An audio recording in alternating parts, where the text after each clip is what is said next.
बिहार प्रदेश के सभी कोचिंग संचालकों की ओर से मैं माननीय न्यायालय बिहार को मैं धन्यवाद देना चाहूँगा कि श्री के पाठक जी द्वारा जो मतलब आदेश निकाला गया था उनको स्टे लगाया गया है। बिल्कुल, ऑफ कोर्स बेशक खुशी हुआ। हम लोग खुशी जाहिर करने के लिए प्रेस वार्ता बुलाए हैं और व्यक्त कर रहे हैं कि बहुत ही हम लोग के लिए न्यायसंगत जो उच्चतम न्यायालय का जो भी उच्च न्यायालय का जो भी डिसीजन है, निर्णय है, वो हम लोग के पक्ष में रहा और हम लोग के बहुत ही हर्ष और खुशी की बात है। देखिए, के पाठक सर को मैं निजी रूप से ऐसा नहीं कि मैं उन्हें बुरा कर सकूंगा, वो एक IAS ऑफिसर है, रिप्यूटेड IAS ऑफिसर हैं।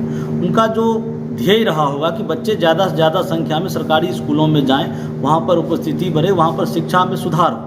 लेकिन क्या है कि आप एकाएक रातों रात इतना बड़ा सुधार नहीं कर सकते। हर एक चीज़ के लिए रोड मैप की जरूरत होती है। कुछ दूरगामी प्रभाव होता है, कुछ निकटगामी प्रभाव होता है। तो सर ने जो आदेश दिया था कि 9 से 4 निजी कोचिंग संस्थानों को बंद रखना चाहिए क्योंकि इसी कारणवश बच्चे स्कूल या कॉलेजेस नहीं जा रहे हैं, जबकि ऐसा नहीं है। अगर स्कूल और कॉलेजेस में अच्छी बेहतर पढ़ाई हो रही होती तो वहाँ तो ऑलमोस्ट फ्री पढ़ाई है। हम लोग तो नहीं न कुछ थोड़ा बहुत फी लेते ही हैं, वहाँ तो ऑलमोस्ट फ्री है, जितना कम फी है। फिर बच्चे को वहीं जाना चाहिए। हमारे यहाँ या कहीं किसी निजी संस्थानों की ज़रूरत इसलिए पड़ती है क्योंकि वहाँ पे गुणवत्ता में कमी है। ये बात हम आपको दबे जुबान से ही सही स्वीकार सबको करना पड़ेगा। सरकार भी मानती है, सिस्टम भी मानती है। सिस्टम अपनी कमी को सुधार करने के लिए एकाएक पैराशूट से लॉन्च करा दिया गया नया प्लान को कि नहीं, आप 9 से 4 बंद करिए, आप कम से कम बेरोजगार बैठिए। हो सकता है बच्चा डर से ही सही, अटेंडेंस के नाम पर, एग्जाम के नाम पर ही सही कॉलेज स्कूल पहुँचने लगे। हो सकता है पहुँचे भी, कुछ बच्चे पहुँचने भी लगे। लेकिन आपने ये भी सुना होगा कि बहुत जगह बच्चों को चक्कर आ गए, वहाँ पर व्यवस्था नहीं थी, एग्जाम के दिन बच्चों का डेथ हो गया क्योंकि इतना जगह नहीं है उनके पास प्रॉपर, गर्मी लग जाने के कारण बच्चे का डेथ हो गया। ये समस्तीपुर में हुआ था, आप लोगों को जानकारी होगा ही। ये कितना दुखद है कि हमारा कोई बच्चा 15 वर्ष का युवा युवती जो अपना जान खो दे सिर्फ स्कूल और कॉलेज जाने के क्रम में, वो भी इस कारण से क्योंकि स्कूल और कॉलेज में व्यवस्था ठीक नहीं है। ये सरकार पर प्रश्न चिन्ह उठता है कि आपने जितने भी प्राथमिक विद्यालय से उसको उत्क्रमित मध्य विद्यालय बना दिया, मध्य विद्यालय को उत्क्रमित उच्च विद्यालय बना दिया, जितने भी +2 हाई स्कूल को आपने 9-10 वाले को +2 में कन्वर्ट कर दिया। आपके पास रूम है नहीं, शिक्षक है नहीं और परेशानियाँ अधिक है। अगर जल्दबाजी में अगर आप न्याय करना चाहते हैं तो समझिए उसको आप दफना रहे हैं। तो मैं मेरी तरफ से एक शिक्षक होने के नाते एक सुझाव रहेगा के पाठक सर या सरकार या जो भी ये प्लानर हैं ऊपर वाले कि आप लोग पहले व्यवस्था को देखें, फिर करें और आप अपने स्कूलों को स्ट्रॉन्ग करें, वहाँ के व्यवस्था को स्ट्रॉन्ग करें, अच्छे फैकल्टी को आप रखें, लाइब्रेरी लेबोरेटरी आप सब चीज़ों का वहाँ पे व्यवस्था करें और सीधे आप कोचिंग को बंद कर देंगे। इससे बच्चे वहाँ पे जाएंगे, वो जाएंगे, मजबूरी में जाएंगे क्योंकि मेरा नाम काट दिया जाएगा। जैसा कि बिहार में शिक्षा व्यवस्था में आप देख रहे हैं कि बच्चे केवल क्लास पास करने के लिए कि मेरा 10th हो गया, 11th हो गया, 12th हो गया, but even after graduation he has no any job, he has no any work, तो वो आउट ऑफ वर्क हैं। तो बच्चे भी अब एडुकेशन को समझ रहे हैं, हम लोग जैसे टीचर के माध्यम से कि एडुकेशन क्या होता है। जय जानकी। अभी हम पहुंच चुके हैं दरभंगा और आपको बता दें कि निजी शिक्षक संघ एवं कोचिंग संघ बिहार द्वारा प्रेस कॉन्फ्रेंस का आयोजन किया गया है। आपको बता दें कि यह प्रेस कॉन्फ्रेंस का आयोजन आज चुनाव और माननीय उच्च न्यायालय द्वारा जो के पाठक का आदेश था उसको निरस्त कर दिया गया है, जिस संदर्भ में आज निजी कोचिंग संघ द्वारा प्रेस कॉन्फ्रेंस का आयोजन किया गया है। आइए हम जानते हैं यह किस टाइप का प्रेस कॉन्फ्रेंस किया गया है। सर, सबसे पहले जानकी न्यूज में आपका स्वागत है। आपके दर्शकों को बहुत बहुत धन्यवाद। सर, क्या ऐसा बात रहा जो आज प्रेस कॉन्फ्रेंस का आयोजन किया है? देखिए, सबसे पहले बिहार प्रदेश के सभी कोचिंग संचालकों की ओर से मैं माननीय न्यायालय बिहार को मैं धन्यवाद देना चाहूँगा कि श्री के पाठक जी द्वारा जो मतलब आदेश निकाला गया था उनको स्टे लगाया गया है। इसके लिए धन्यवाद देना चाहेंगे। और साथ ही साथ दरभंगा जिला से जो है सो चुनाव के लिए, जिला स्तरीय चुनाव, प्रखंड स्तरीय चुनाव, पंचायत स्तरीय चुनाव हेतु आज मतलब श्री OP राय सर को जिला चुनाव प्रभारी बनाया गया। इसी संदर्भ में आज हम लोग बैठक किए हैं। आप सुने, मुकेश सर थे ब्रिलियंट कोचिंग संस्था के डायरेक्टर और बतलाए जो किस लिए प्रेस कॉन्फ्रेंस किए गए। सर, एक चीज बताइए, क्या आदेश था के पाठक का जिसको हाई कोर्ट द्वारा, उच्च न्यायालय द्वारा निरस्त कर दिया गया है जो आप प्रेस कॉन्फ्रेंस किए? सबसे पहले आपके चैनल के सभी श्रोता दर्शकों को बहुत बहुत धन्यवाद, आभार। देखिए, के पाठक सर को मैं निजी रूप से ऐसा नहीं कि मैं उन्हें बुरा कर सकूंगा, वो एक IAS ऑफिसर हैं, रिप्यूटेड IAS ऑफिसर हैं।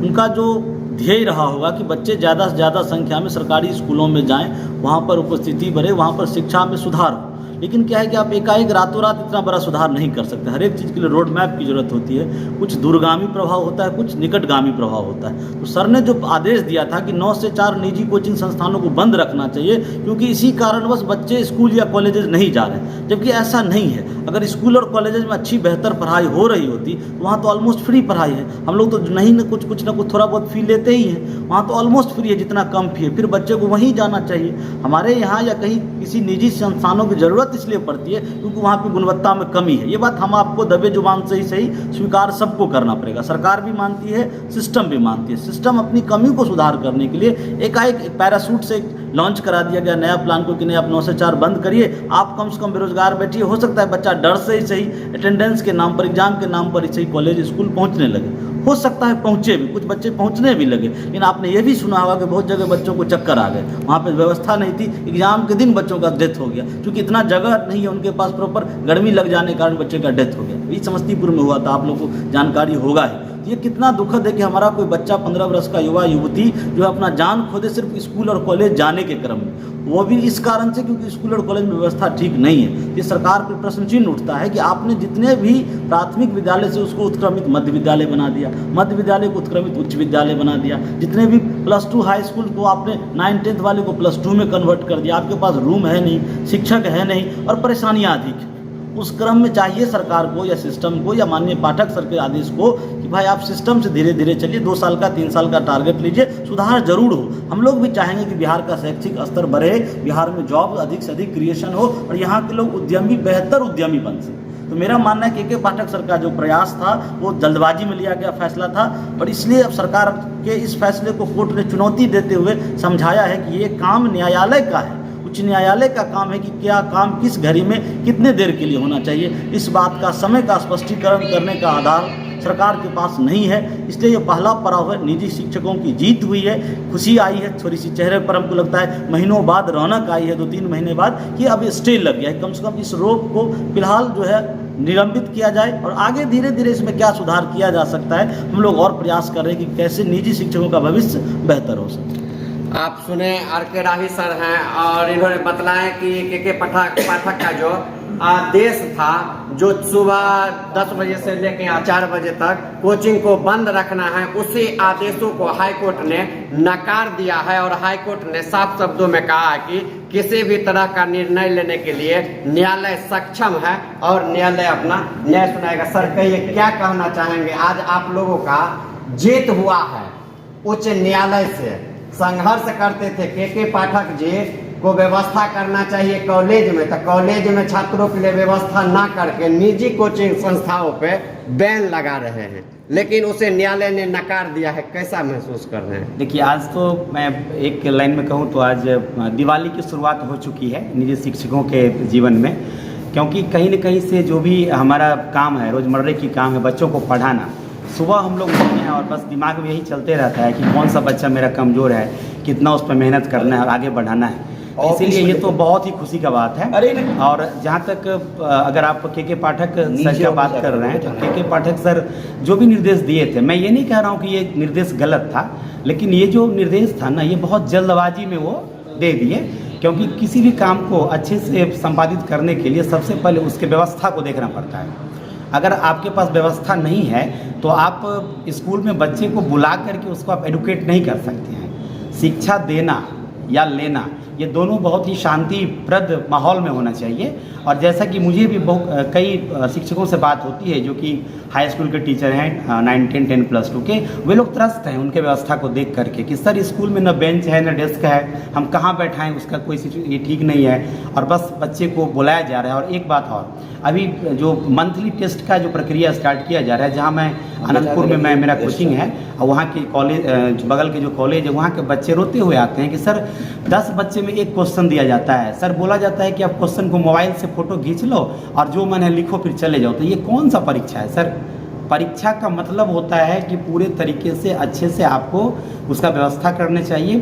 तो KK पाठक सर का मैं हार्दिक अभिनंदन करता हूँ उस निर्देश के लिए। लेकिन अगर प्लानिंग अच्छा नहीं, बरीड, अगर जल्दबाजी में अगर आप न्याय करना चाहते हैं तो समझिए उसको आप दफना रहे हैं। तो मैं मेरी तरफ से एक शिक्षक होने के नाते एक सुझाव रहेगा KK पाठक सर या सरकार या जो भी ये प्लान प्लानर हैं ऊपर वाले कि आप लोग पहले व्यवस्था को देखें फिर करें, और आप अपने स्कूलों को स्ट्रॉन्ग करें, वहाँ के व्यवस्था को स्ट्रॉन्ग करें, अच्छे अच्छे फैकल्टी को आप रखें, लाइब्रेरी लेबोरेटरी आप सब चीज़ों का वहाँ पे व्यवस्था करें, और सीधे आप कोचिंग को बंद कर देंगे। इससे बच्चे वहाँ पे जाएंगे, वो जाएंगे मजबूरी में जाएंगे, क्योंकि मेरा नाम काट दिया जाएगा। जैसा कि बिहार में शिक्षा व्यवस्था में आप देख रहे हैं कि बच्चे केवल क्लास पास करने के लिए कि मेरा 10th हो गया, 11th हो गया, 12th हो गया, but even after graduation he has no any job, he has no any work, तो वो आउट ऑफ वर्क हैं। तो बच्चे भी अब एडुकेशन को समझ रहे हैं, हम लोगों जैसे टीचर के माध्यम से कि एडुकेशन क्या होता है। और बस अंत में मैं यही कहना चाहूँगा कि बस व्यवस्था अगर सही हो तो आप स्कूल को भी अच्छा कर सकते हैं। जैसा कि हम लोग व्यवस्था ठीक से रखते हैं, अच्छे से पढ़ाते हैं, बच्चे में क्वालिटी देते हैं, तो बच्चे क्लास भी अच्छा पास करते हैं, उसमें टैलेंट भी होता है, गवर्नमेंट जॉब में भी वो लोग जो है क्वालिफाई करते हैं। तो बस मैं यही कहना चाहूँगा कि हम सभी शिक्षकों को आज़ाद नहीं छोड़ा जाए, लेकिन कम से कम इतना ना उसको जंजीर में बांध दिया जाए कि सभी मानसिक रूप से प्रताड़ित हो जाएं। क्योंकि मैं जैसा कि जानता हूँ कि बहुत शिक्षक मानसिक रूप से प्रताड़ित हो जाते हैं कि आपको सुबह 9 से 4 तक पढ़ाना ही नहीं है, लेकिन वही तो मेन वर्किंग टाइम है, तो शिक्षक क्या करेंगे। यही मेरा।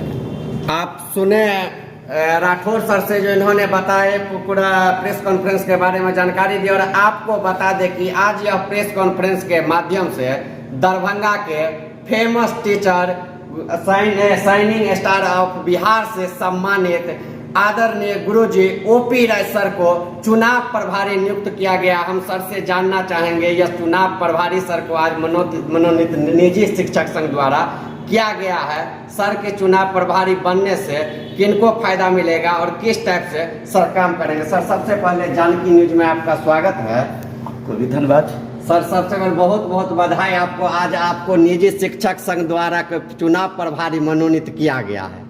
सर आपका यह चुनाव प्रभारी मनोनीत होने से किन लोगों को फायदा मिलेगा? सभी शिक्षक बंधुओं, गुरुजनों, सभी जो भी अभिभावक है और छात्र हैं, जो पढ़ने वाले इच्छुक छात्र हैं, उन सभी को इनडायरेक्टली सभी को भी बेनिफिट्स मिलेंगे, फ़ायदा मिलेंगे इससे। क्योंकि सही टीचर को अगर चुनाव करेंगे तो सही रणनीति प्रखंड स्तर पर करेंगे। कहीं न कहीं जो हम लोग के भी सोसाइटी में, समाज में, शिक्षा संघ की समाज में कुछ ऐसे भी कुछ टीचर उलूल जुलूल होते हैं, तो वो सब शायद नहीं हो पाएंगे और सही शिक्षा देंगे और बच्चों का भविष्य उज्जवल होगा, सुनहरा होगा। सर पटना माननीय उच्च न्यायालय बिहार द्वारा के पाठक के आदेशों को निरस्त कर दिया गया है। क्या अब इससे निजी की कोचिंग से संस्था में बताया जा रहा है कि खुशी हुआ है, जिसको लेके कई महीनों से संघर्ष जारी था? बिल्कुल, ऑफ कोर्स बेशक खुशी हुआ। हम लोग खुशी जाहिर करने के लिए प्रेस वार्ता बुलाए हैं और व्यक्त कर रहे हैं कि बहुत ही हम लोग के लिए न्यायसंगत जो उच्चतम न्यायालय का जो भी उच्च न्यायालय का जो भी डिसीजन है, निर्णय है, वो हम लोग के पक्ष में रहा और हम लोग के बहुत ही हर्ष और खुशी की बात है। आप सुने आदरणीय गुरुजी ओपी राय सर से बताया, और बता दें कि यह मामला पिछले कई महीनों से चल रहा था, जिसको लेके निजी कोचिंग संघ लगातार दरभंगा ही नहीं पूरे बिहार में संघर्ष किया। कैंडल मार्च निकाल के हो, धरना प्रदर्शन या आम तरह से शिक्षकों के बीच जागरूकता फैला के बैठक करके संघर्ष कर रहे थे, और अंततः आज इन लोगों को जो है तो मतलब जीत हुआ है। पटना उच्च न्यायालय द्वारा जो है के पाठक के आदेशों को निरस्त कर दिया गया है, जो 10 बजे से लेकर 4 बजे तक कोचिंग बंद करने का निर्णय उन्होंने नोटिस निकाले हुए थे। आप जितने जानकी न्यूज देख रहे हैं सबको कहेंगे जल्दी जल्दी इस वीडियो को वायरल कीजिए, ताकि और जो गाँव देहात में टीचर हैं जिनको नहीं मालूम होगा, जो अब जो है के पाठक के आदेशों को रोक लगा दिया गया है, उन सभी को मालूम पड़ेगा। और आदरणीय गुरुजी ओपी राय सर चुनाव प्रभारी बने हैं, तो ये भी जानकारी पूरा दरभंगा में जाएगा, तो सब लोग जुड़ेंगे निजी कोचिंग संस्था से। जल्दी जल्दी वायरल कर दीजिए इस वीडियो को। बहुत बहुत धन्यवाद।